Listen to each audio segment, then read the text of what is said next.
recorded poorly and hastily in a stinky basement in Westbrook, Maine. Some of the country's most talented singer-songwriters get down and dirty and also talk about stuff. It's Music Club! Hosted by Ryan Halliburton. Hey everybody, thanks for tuning in. We're here with Lisa Donnelly. We're here. I'm here with Lisa Donnelly. It's me. This is stupid. Neither of us want to do this. Just you and just me. Hey, don't say that.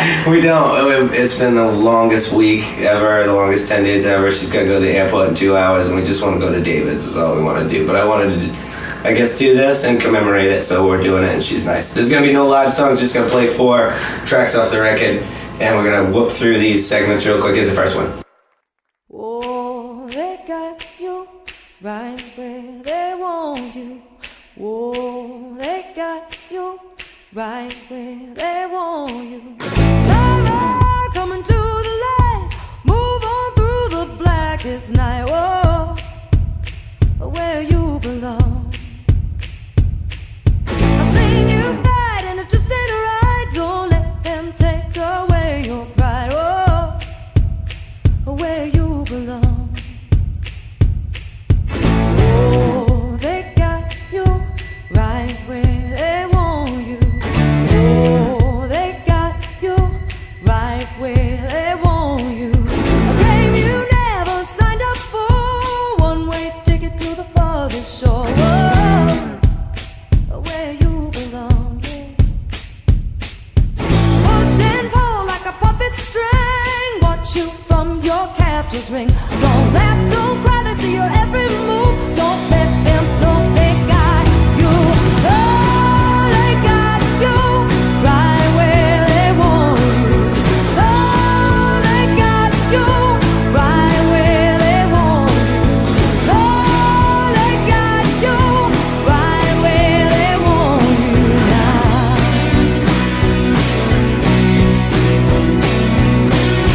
All those wicked promises that kept hope in your heart. All those wicked promises that kept hope in your heart. All those wicked promises that kept hope in your heart. All those wicked promises that kept hope in your heart. Oh, they got you right where they want you. Oh, they got you right where they want you. Oh, they got you right where they want you.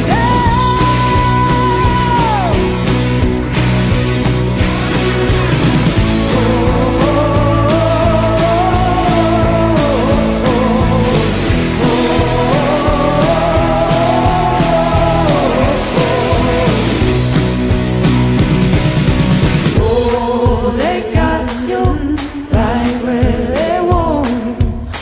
Oh, they got you right where they want you. Oh, they got you right where they want you. Oh, they got you right where they want you. Oh, they got you right where they want you now. Don't let them get you now. Don't let them get you now.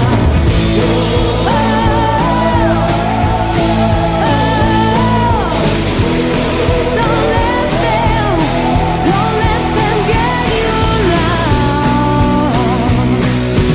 Oh, they got you right where they want you. In a world where every successful journey begins with a single step, and every great songwriter begins with a single song, that's usually not great. This is the segment about first songs, or something.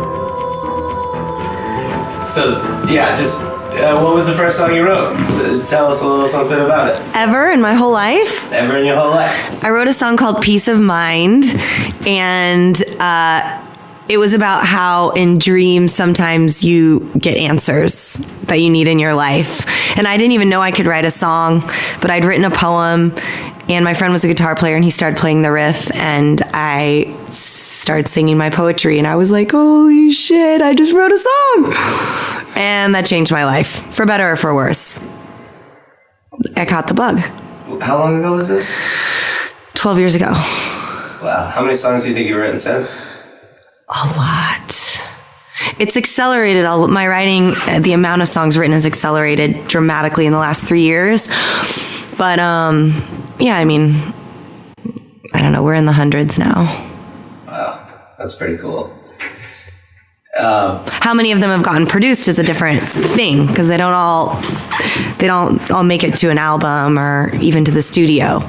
But yeah, I mean, you take a trip to Nashville and you write a song every day with somebody, you know? So in a week you're writing 7 songs, whether or not they're pieces of shit or amazing is. I like that. It's pretty insular up here. You don't get an opportunity to find a lot of talented songwriters and sit down with them and write songs together. Most of us that are up here that write songs just kind of sit in our house with, you know, a bottle of whiskey, I guess, and try and do it the Vonnegut way or something, I guess. I don't know. Right. I like that, though. I like the collaboration thing. And we've gotten to do a little bit of that. And little bit. Fun. We need more time. I know. This summer. I'm coming back. Okay, so I don't have a roll in for this next segment. It's just best gig, worst gig. There'll probably be something injected, right? Some gig is very good. Some gig is very bad. This segment is best gig, the worst gig. Yay, there it is. All right, good. So what was your best gig ever? Oh my God. Doesn't have to be one. Why haven't I ever considered this? Yeah. Well, my favorite stage I've ever played, one of my best gigs was at the Henry Fonda Theater in LA. It's like a true, amazing old school theater. Kind of like the one we were at in Portland, the State. Oh, yeah. Kind of like that. So it was a big stage, and just, we played an event, you know, and there was like a couple thousand people there, and I never had that feeling before, and the sound was so amazing. So that was one of my favorites. But I think probably one of my best feeling gigs was in San Francisco. And I was playing in a blues band called Mama D and the Dirty Sons. And I don't know, it was just one of those nights when everything was just right. The band, the vibe, the room was packed. The Boom Boom Room. It's a really cool venue up in San Francisco. And just playing for those crowds. After living in LA, the crowds are a lot more like arms crossed, not easily impressed. And in San Francisco, people are a lot rowdier and engaged. I'm the worst audience member in the world. I'm that guy that has a beer in one hand and my hand in my pocket, and I'm just scowling at the bands, just staring at them and trying to deconstruct what's going on. I'm the worst audience member ever. Then you'd fit in LA. I know, I realize it, and I'm not trying to be rude. It's just I really care about what's going on. I don't want to miss any of it. I'm right. It's fucking television or something. I really love it. I didn't tell you my worst, I guess, huh? No, that's next. What's the worst? Oh, shoot. I guess it's good that nothing is like coming out to me really obviously. It just came to me. When I was first starting out singing in bands before I'd written a song, I was like 19 years old. I played in a band called Blue Condition, and it was a bunch of like, you know, dudes in like their 40s and 50s, and me, I was a 19-year-old girl, and I would go and sing blues and classic rock covers with them, which was fun. But we played in some real trashy bars in Kansas. My parents called me the lounge lizard. They were like, how is this happening? But we went to Topeka, which is kind of a shithole anyway. And it's like Topeka? Yeah, Topeka. It's the capital of Kansas, and it is a shithole. So it's just like rough, and there's a lot of crappy white trash bars. And we went to this bar, and I just remember being like, how am I here? What's happening right now? There were like 5 people in the audience, and they were so drunk they couldn't stand, and I was getting harassed by these old men, and it was just really gross. There might be a couple of nights a year in my hometown that are like that too. I think it's like oh man, you should see Portland on St. Patrick's Day. It's not even safe. Oh, I can imagine. A lot of drinking going on here. I'm pretty sure I became an alcoholic in the week that I've been here. So it's been amazing, hasn't it? We've eaten at every good restaurant. in town, I think. Some of them possibly twice. We're going to David's again. We will make David's. Even if I have to drive you onto the tarmac myself, like Hunter S. Thompson or something. Wow. Okay. Or Well, fun. we have eaten well and had some amazing beer. Portland is very cool. Okay. Oh, that's right. We're out of time. Okay, here it goes. Here's the Q&A segment. Hey, I know this is supposed to be branding a question and answer segment, but I think I'll just relish in how low my voice is.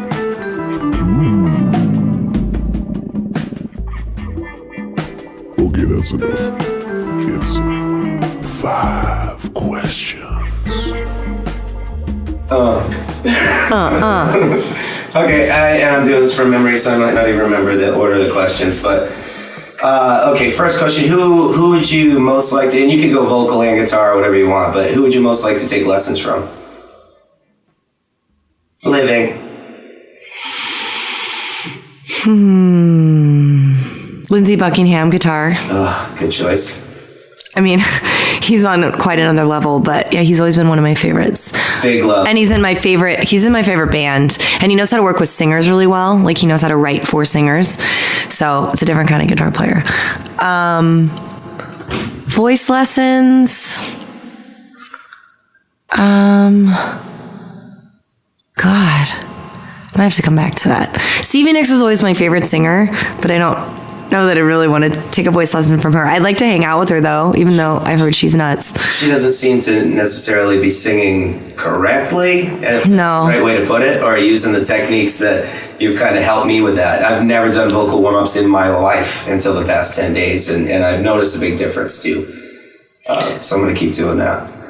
I've always loved Bonnie Raitt, too. Yeah. But these are more like women it would just be fun to jam with. I like the classics. The like Patty Griffin. Griffin, now that's a singer. She's great. And she's an amazing songwriter too. Maybe working with her on like phrasing or lyrics or something like that would be really cool. Yeah, she's great. I like women in general. Like, I look up to women that are usually older, have been in the business for a long time, and more kind of classic songwriters. Yeah, cool. Okay, let's see, what was second? Where in the world, you've gone to a lot of cool places, where would you most like to go that you haven't seen yet?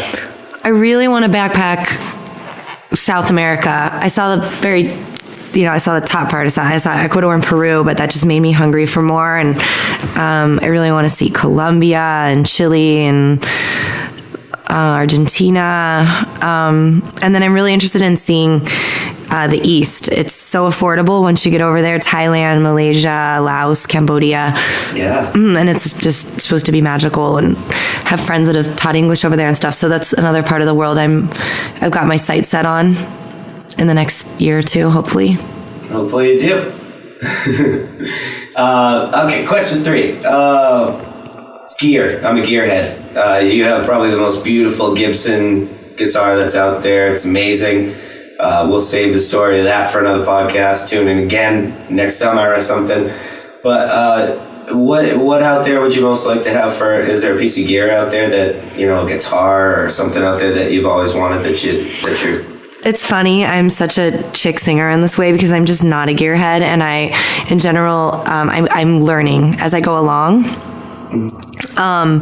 But I just know that I've gotten to sing on some microphones that my voice sounds so warm and amazing on. So I don't even remember what the mic is that I've been recorded on all year, but my friend and producer Ethan has these microphones. I would love one of those. Blue microphones are pretty cool. Yeah. Some of the blues, I like the way those sound. So I really I need to get a really nice microphone. Yeah. I don't have one yet. So whatever that is, I don't know. I'm going to start looking. You do great with a Beta 87 or a Neumann, maybe. Okay. Something like that. Those are great mics. And they're rugged too, so you could carry them around with you and stuff like that. But good old 58, that's all it takes, really, You can throw it in your guitar case. That's actually... I have that. Yeah. I have that. In your guitar case. They're the good cheap mic. You can pound nails with it. You can use traction if you're stuck in the mud.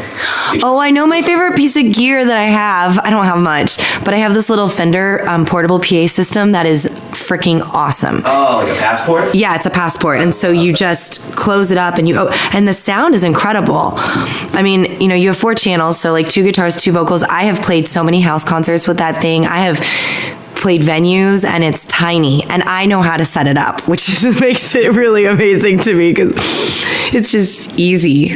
Yeah, I had one of those for years and I couldn't say enough about them. It's turned into They're not cheap. They're like $1,000. Yeah. But it's totally worth it because you get your money's worth. And especially if you live in like a kind of a little place, you could just tuck this thing in the closet. Yeah. And it's out of the way, and so you don't have gear, you know, filling up your living room and stuff. Exactly. It's always a problem for me. And if you have a little car, it's perfect. It's perfect until you get up into a full band or something like that. It's right. all anybody really needs for anything. So sweet. All right, gear. Okay, rock and roll heaven.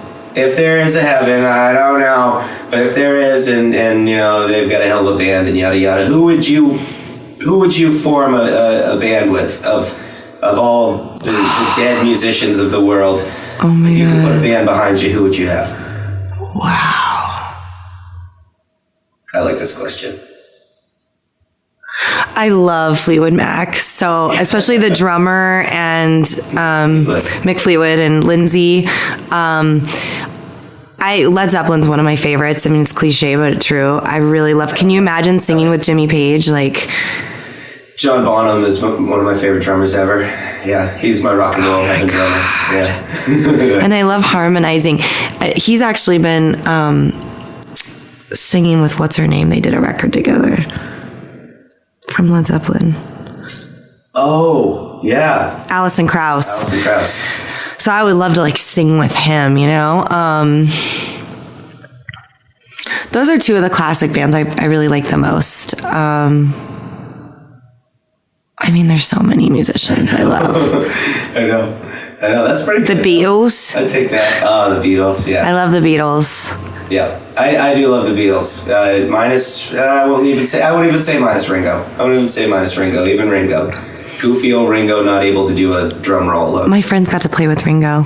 Really? Yeah. Well, a couple of the guys from Ben Harper's band, they're great friends of mine, and they played on my record. A couple of them, and they got to play with Ringo recently with Ben. I know. They're like, no big deal. We just played with Ringo today. It's not fair. It's not fair. I'm bitter. Okay, question. They said he was cool. Okay. Last question, and we gotta get out of here. We're hungry. This is the big philosophical question. Happiness, success. We're all chasing success. I don't think any of us know really what the hell that looks like, but what's happiness to you? What's success to you? I think success is happiness, is what I'm realizing. Because I think in our culture and in this business, of course, you're always reaching for something. You're told to always be reaching for the next thing, whatever that is. A better job, a better relationship, a better home, a better this, a better that. So, I mean, you know, and there's something to be said for setting goals and achieving them. That feels really good. I think it's an important part of the process. But I think true happiness is being present and grateful for what you have and enjoying those moments, because I've traveled a lot and I've been to countries where in general people have a lot less than we do and they're a lot happier. So I've really observed and studied it. And I think music and dance and connection and good food and good company and these simple things in life are what actually make us happy. So, you know, I think it's a choice for the most part. So that's my take on it. Well, you seem really happy. I am happy in my life right now. You do. You do. Oh, it's getting better. It's only getting better. All right. Well, thanks a lot. I appreciate you doing this, and we're gonna go eat now. So see you later. And we apologize for disrespecting Topeka, Kansas. You're a horrible, horrible place. Topeka, Kansas, you're a whore. Bye. I can feel your melody like a drum deep down moving me, dancing on.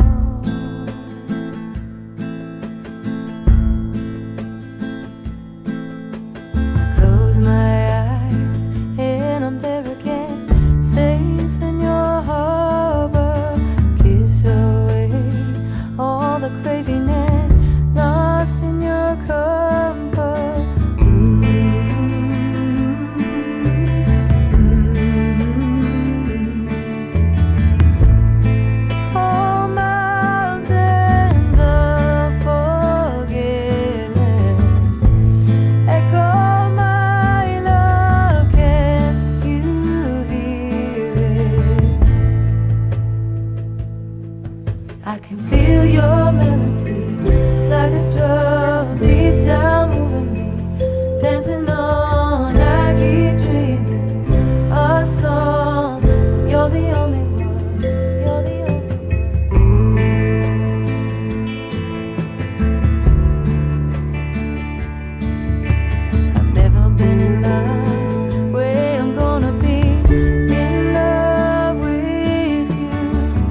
Okay, so that's episode 2. I think it went pretty well. I apologize for any of the technical difficulties with the audio. I didn't have much time to figure this shit out.